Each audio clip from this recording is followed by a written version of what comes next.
Hello, everyone. Welcome to this episode of the Leadership Speak series at L Forum. Today, I have the joy and privilege of welcoming a very old friend and a seasoned entrepreneur, Jon Pease, to our show. Welcome to the show, Jon. Oh, thanks, Ringo. You said old and seasoned in my intro, so I guess. Well, old in terms of how long we've known Uh-huh. each other, so I stand corrected. Yes. Young but an old How relationship. many how many young people have you known for a really long time? Not many. That's all right. Jon, so that kind of sets the tone to ask you my next question about your journey so far, your background and journey, in your own words. Oh gosh. You know, my family had a business when I was growing up, um, and so that was sort of my first encounter with business and trying to make a living out of it. And it was a struggle. My dad was a truck driver. We've talked about this before, and he segued into the insurance business by being put in charge of the safety program. And he's a really unique guy, and he's curious and thinks everything is possible. He's extremely optimistic. He has a lot of energy to this day. And so that makes it, it always looked kind of fun to me. And after I got out of school, um, I worked for an accounting firm for a while. And I did enjoy it, but I could see kind of where it was going. And he always sort of had the idea that we would work together. And so we started doing that pretty early in my career. I started working with my dad in the family's business. And then, as you know, Evan, my wife's brother, joined us not too long after that. So the three of us worked together on many different ventures, many different kind of approaches to problems for about 20 years, or longer if you count that we're still really doing it. Um, and so that really is how I got started. And it's unique to work as a team. And I think that's one of the things that I'd like to stress today is that, yeah, the idea making is interesting and it's important, it's necessary to have a great idea. But you also need to surround yourself with people that do things well that you don't do well, in order to ever turn it into a successful enterprise. And so I was lucky enough to run into people that really complemented that effort. And Can so I we count ran. myself as one of them? I would count you as one of them, certainly. Thank you. Um, and so the business grew and shrank and grew and shrank, seized up a few times, got really energized a few times. And in about 2007, we sold it to York, and that was where we met you. And so I ended up working in an organization that maybe had 800 employees, which seemed like the biggest organization I'd ever thought of. And then ultimately it grew to be a few thousand people. Um, so I've had a lot of different experiences. And for somebody who does like new ideas and like new approaches and gets bored easily with doing the same thing over and over again, it's interesting to see how that wears uh, in like the startup phase, which is kind of what it's made for, but then on into a more developed business where it can be quite frustrating. And I'm sure that has shaped your thoughts on leadership, which is really my next question. Is how do you view leadership, and what is your definition of leadership based on the journey you've had so far? I always needed to like grow people in the direction that I wanted, the roles that I wanted them to play. I always needed to grow them into that, because I I had so many weaknesses when it came to operations and attention span and the detail side of the business, the administrative side of the business, that I really needed to have people that were sympathetic to me, that didn't feel like they were competing with me or constantly frustrated with what I couldn't do, but that they would sort of accept me and work with me and see it as something that was good for everybody. So I've always felt like instead of really seeing it as a top down, like here's my vision, get on board, my way or the highway sort of thing, to learn about people's sort of authentic skills and personalities, and their the way people really are, their underlying nature, and how they could build on those of their character traits, to create a team. Excellent. And I think it seems like you built an organization, you successfully exited as well. So whatever you did, obviously did something right in that whole journey, I guess. So Yeah, I suppose so. You never think that while it's happening, and that might be, something that I never thought of it as a lesson before, but maybe it is that while it's happening, if you really think like, wow, I've got this nailed, you're having a very different experience than I ever had. You always feel like, the kind of the modern term imposter syndrome. I'd be very suspicious of somebody who didn't feel that way. And maybe that's just because, I have always been so aware of my own, uh, weaknesses um, that I feel like maybe everybody's that way. But then you see people who seem confident, and maybe that's just genuinely the way they feel. But I've never felt that way, and I've never assumed that people I worked with felt that way.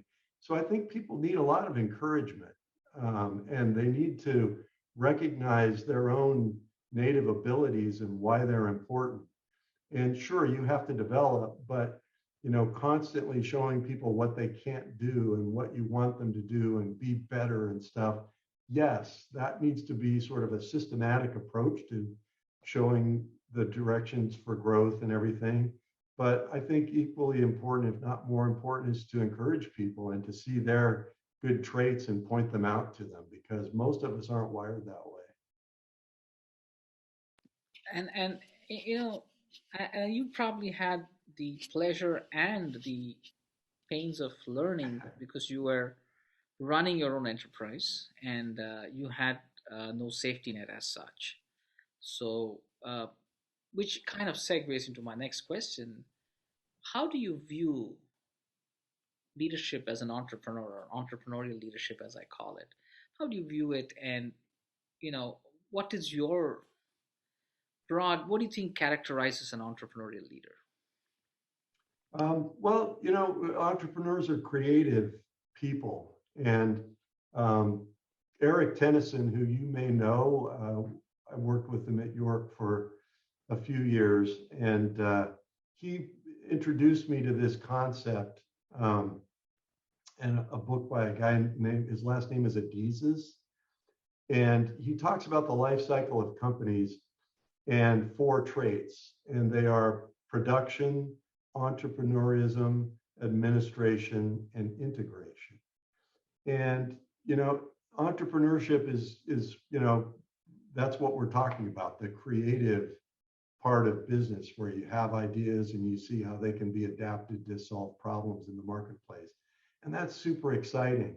But if it's ever going to become a business, and if that business is ever going to scale, you're going to have to involve people who are productivity people. They like to turn the crank, and they want to know where the crank is, and they want to know that there's like going to be a consistency about their environment.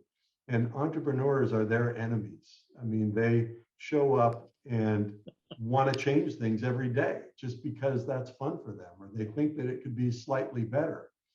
And so, but for somebody who's involved in the business, and very, very quickly, the production people sort of learn to treat the entrepreneur who started the business as a relic of the past. And they think, well, he couldn't even do this part of the work anymore. And so he doesn't really understand, or she doesn't really understand. And so they can become like at odds with each other because the idea that you would, know how to actually operate the business at a scale after being the person that had the idea that germinated into the business. I've never seen that.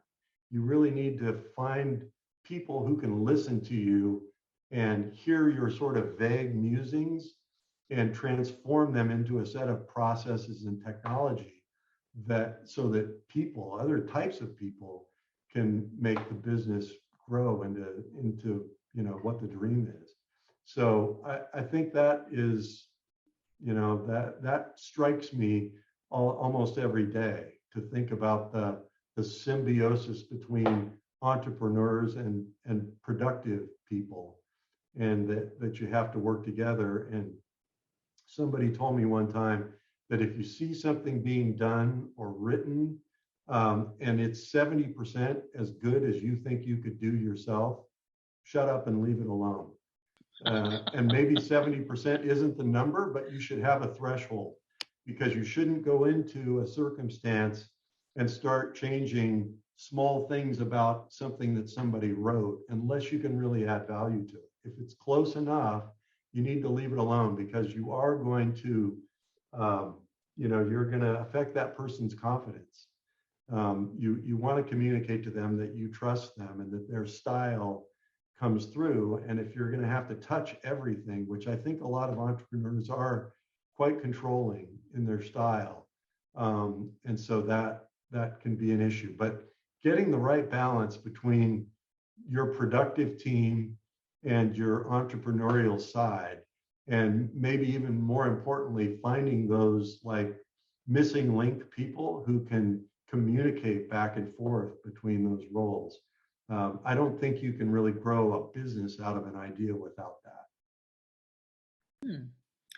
And when in your journey so far as a leader, and what of entrepreneurial adventures and even the corporate experiences that you've had, what would you rank as top challenges that you have faced, Jon, as a professional? It's always people. Um, I think that, you find, especially somebody like me who doesn't do well with the detail part of the work all the time, you've got to find the right people, and you have to be pretty clear about roles and responsibilities, which was not the way I started.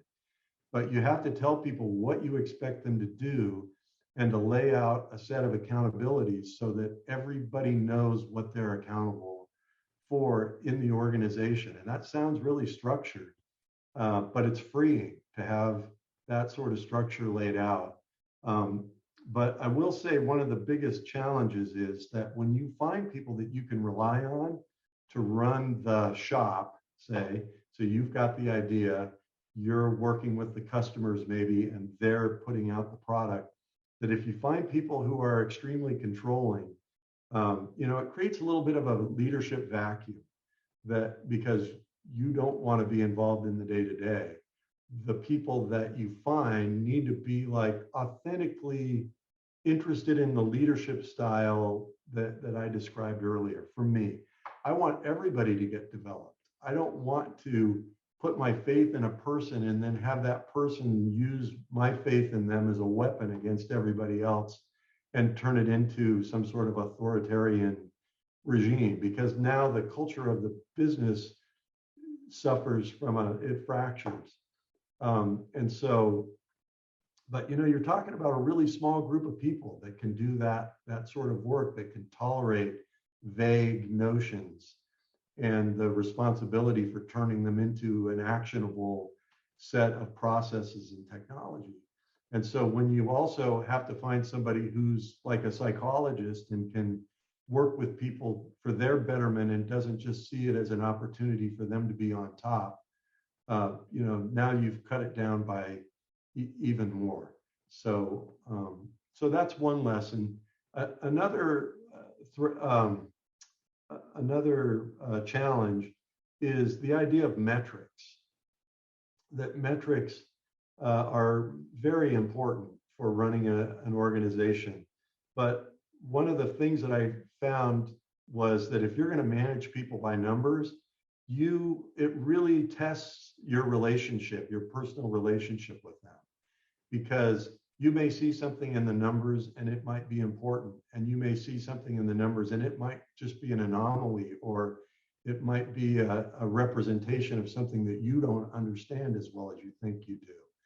And you have to listen, and you have to be curious about people's explanations. You can't just tolerate excuses, but you need to listen for explanations, because um, that's where in, the opportunities for improvement are. And people won't trust you with their explanations if you don't have a personal relationship with them. So the idea that you substitute a quantitative measurement of people for a one-on-one personal relationship with them turns out not to be true. When you rely on numbers and metrics to look into the operation, it really requires a greater personal relationship with the people that you're So essentially measuring. in an entrepreneurial setup, is that if you were to kind of do a matrix on personnel versus quantitative, would it rank high on personal and low on quantitative in an entrepreneurial setup? And maybe in a corporate setup, it is more high on metrics and less on the personal. Is that a safe assumption? Well, I actually think no. I think that in either setting, to the extent I've experienced, you need to be high in both areas.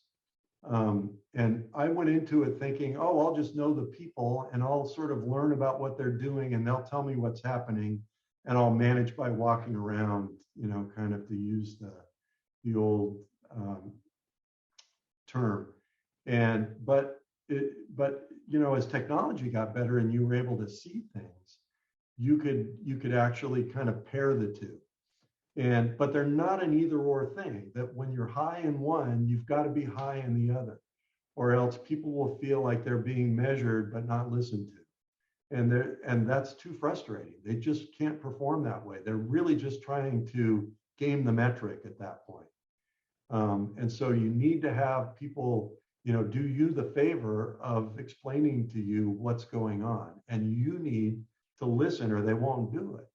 So there needs to be a lot of listening and a lot of curiosity. And I do think that, being the entrepreneur in the organization is a little bit more of a challenge, because, essentially it's your idea. Like, if every conversation comes down to, well, who started this place, then nobody's really going to talk to you or give you any authentic ideas that they're generating, which end up being what really make you succeed or fail. Interesting. So people and metrics are things to watch out for in your. Yeah, I think getting the right people, on the team is, that's just so trite, but of course it's true. And is the challenge more getting them or grooming them or retaining them? Which has been if you ever to kind of Well, I dive a think little it's I deeper? think it's I think it's finding them. It's going through the right process so that you find each other.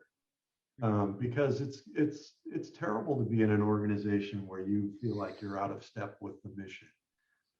I've done that, and it's like you wake up every day and you really don't have that deep understanding of what you're doing and what's going to make you succeed. And so it's not really like you're trying to find good people and then you're capitalizing on them. You're trying to find each other, because believe me, I'm not everybody's cup of tea. I'm not everybody's style. You've got to have a lot of your own initiative to work with me. And if you need to, like, really be told a lot of what to do, um, and you don't expect to be asked for your ideas and have them, then it's just not a good match. So yeah, I think getting teamed up with the right people is, and when it happens, you've been there. It's exciting. Absolutely. And so John, so even as a leader, how important is aligning the team to your vision or the organizational vision? How important is that? And how difficult or easy is that? Yeah. Um, I think I was never very good at that, to be honest, Ringo. People would always tell me, at the end of a meeting where I thought I was being super clear about something, something along the lines of, huh? That it was always vague enough. And I felt like I was giving people enough of the idea, but also not prescribing it so much that they wouldn't have their own contributions to it. And so I guess in a way, the vision is important, but the idea that you're going to like some fully baked vision that's going to be actualizable in the marketplace is going to burst forth from your head is nonsense. Of course, we all think that when we get started, but the idea is important, but it needs to be expressed in a way that allows other people to access it and also to contribute to it. That's when it gets exciting. Most of the real things that succeeded with Evan and I in our careers working together were terrible ideas that I had, just like real stinkers. I thought about something and I said, "Hey, Ev, how about this?" Hmm. And he would say, "That's, in his gentle way, something that was his version of that's really awful." Um, but I think you're onto something. And what if we could do this, this, and that? And then we'd involve other people, such as yourself, in the conversation. And wow, something can really go. Now, you drill a lot of dry holes too. Bad ideas just work their way out, and it turns out, yeah, that was a bad idea. But you have to have the curiosity and some sort of faith in the process to keep pushing until it just you're both fully convinced that there's just nothing that can be done with it. So I'm sorry, I'm going to keep asking you one more question because it's really interesting.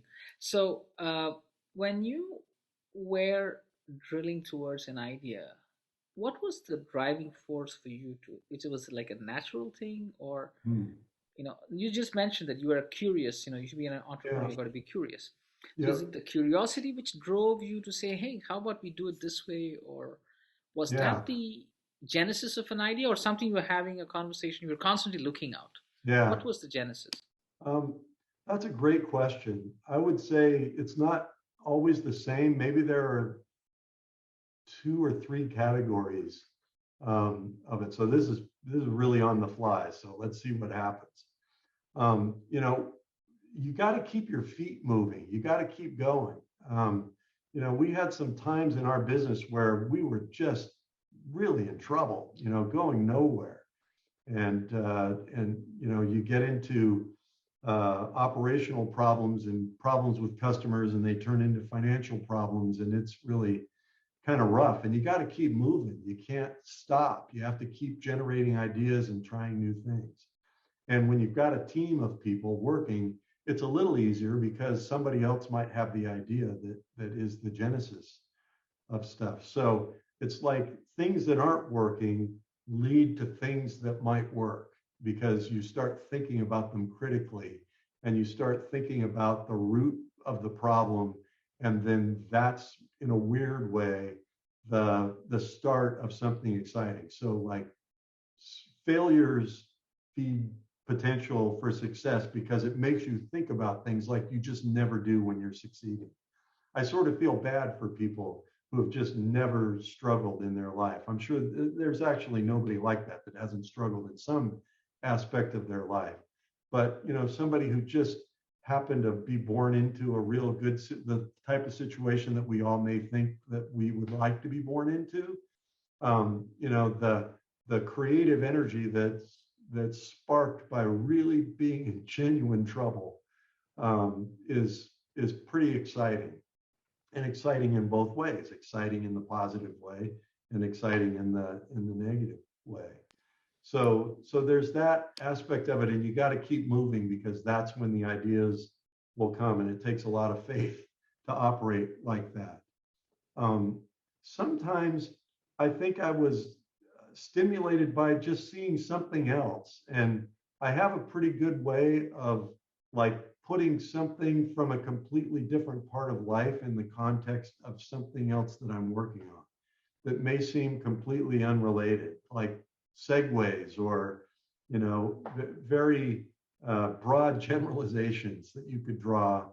And so, watching what other people are doing and thinking about why it's interesting, and when something seems humorous to me, I pay attention to it and I try to think about why is that such a powerful idea that it actually made me laugh, and then apply, and then I'm working on other problems, and I naturally sort of put those two things together. And so sometimes, an idea will come from that.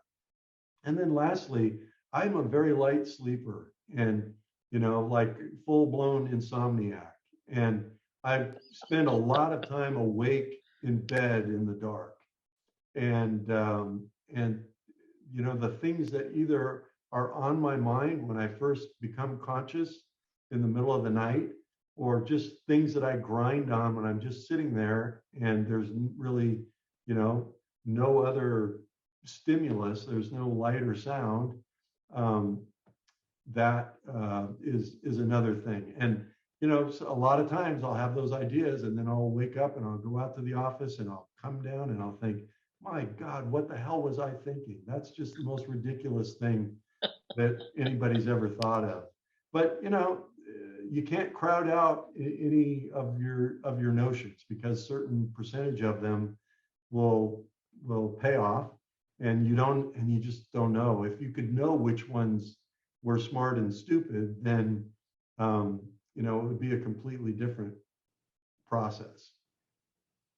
So, uh, one question, as you were mentioning this, and I have this thought, when I meet entrepreneurs and leaders like yourselves, uh, how much of your thoughts or ideas is driven by, hey, this will make a lot of money, or hey, this is a great problem to solve? Yeah, How does that happen? Is it one of the two, or is it only the yeah. one, or? I mean, you certainly have to think about the money aspect of it, but I like to think of it in terms of, is the thing that I'm thinking about doing worth more money to the person who'd be using it than it costs me to make it? I mean, that's really the definition of profit.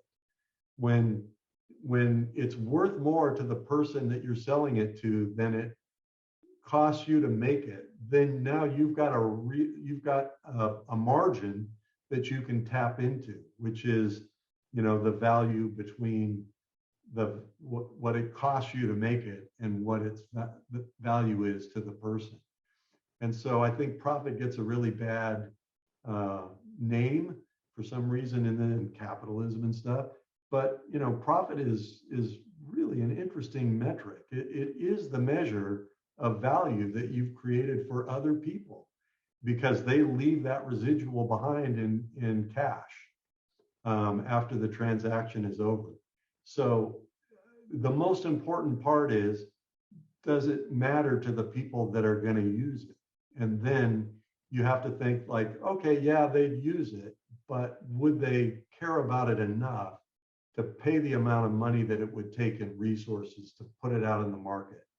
And in economics, they taught, or at least they taught in my day, you produce until marginal revenue equals marginal cost, which Cost, is yes. basically, you keep going until somebody will just pay you what it costs you to do it, and then you Yes. quit. Um, and what's left with all your other people is the surplus.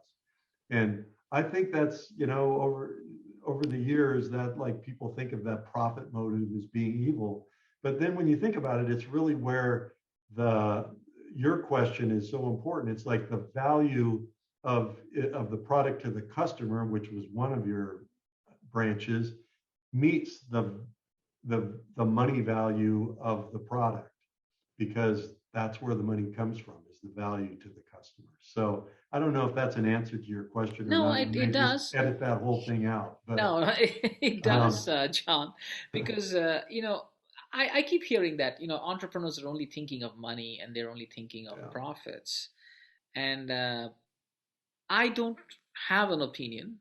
And personally, I feel, and this is my belief, that they're more consumed by the problem they wish to solve. Yeah.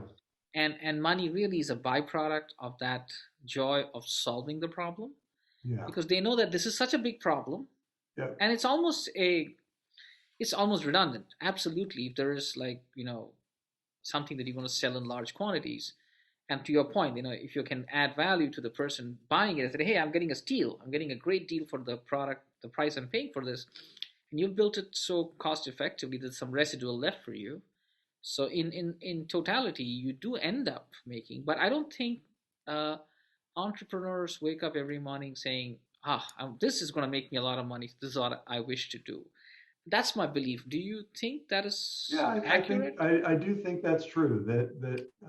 And you're not talking to Elon Musk here. You're flattering me by calling me an entrepreneur, and I've been in my own business, but I'm still, of course, jealous of the person that just has that all-consuming, you know, notion or product. The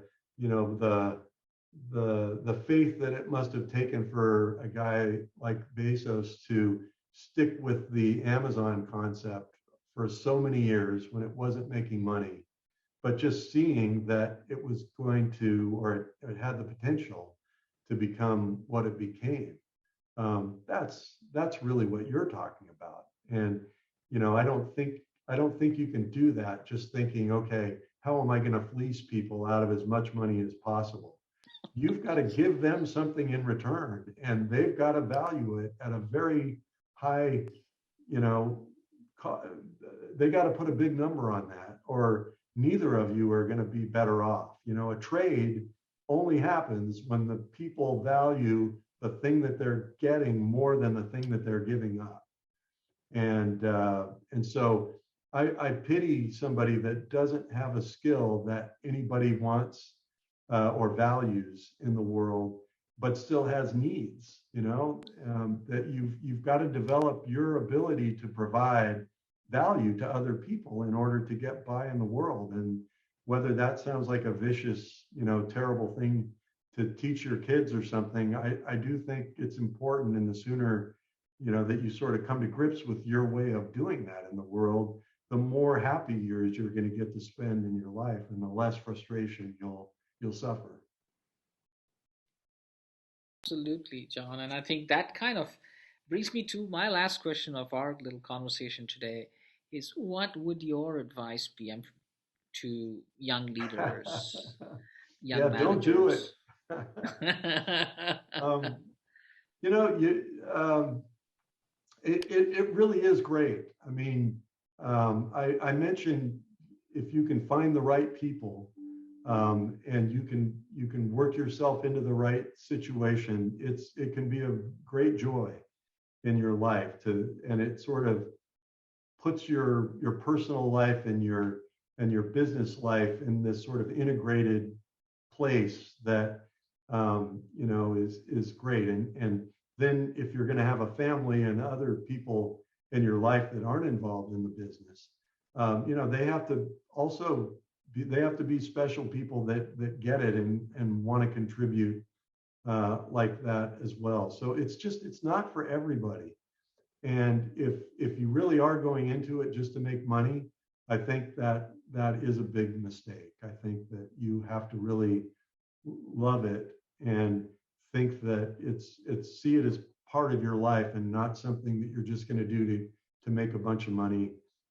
I'm always suspicious of people who want to retire really young, and good for them. But I just think if you don't love doing it, if you don't love working, you don't see that being a part of your life into the foreseeable future, then what is it that you're getting out of it? And if you're just you like to do it because you can't wait to stop, that seems like a very strange notion to me. So finding those people, and then don't be fooled by people. Look for their authentic self, and don't you know you're finding them and they're finding you. And if they're tricking you into thinking that they're somebody they're not, or you're trying to trick them into thinking that your opportunity is something that it isn't, it doesn't really get you anywhere. So, I think that that's the advice that I would give anybody. And if you're thinking about doing it, you're probably in a very small subset of people already, because I don't think most people think like this. They think, man, I'd love to have a job where I could just go in and know what I need to do every day and to have some security. And this ain't that. This is a lot of freedom and very little security. Beautifully said. I think people and falling in love with what you want to do, I guess, and I love that thing about people wanting to retire. That this is a fact. I mean, good for them. I think that Yeah, it looks like they're having a great time. yeah, good for them. You can see them on social media, I guess. Now, that's not my thing, but now you can actually watch people be retired. But I just think if that's really your goal is to stop, then you should really kind of examine your motivations. And there's the next TV serial idea, I guess. Young retired professionals, Watch people, like well, like hell, it like seems to real be all over. housewife, real retired professionals. Yeah, in my mind, a lot of like the reality TV stuff seems like that. What the hell are these people doing? But that goes back to the beginning of the talk. I'm just old. I'm a relic. I'm getting, No, close I to think just you being a have enough gas in dinosaur. the tank. You know that, John. But thank you so much for your time, and it's a pleasure chatting with you always. And I wish you all the very best. And I would like you to participate in our L Forum conversations in the future as well. Well, And thank as I you. mentioned, it is more for a my desire to see if we can find a few nuggets of wisdom amongst all of us, collectively. So it's a group of professionals, academics, young entrepreneurs, students. So it's a mixed bag, that forum, and my hope is that with these conversations, people will be, you know, inspired and even maybe have their own thoughts and if they're making some decisions in their own life. So thank you so much, John. Have a Yeah, great thanks day. for including me, Ringo.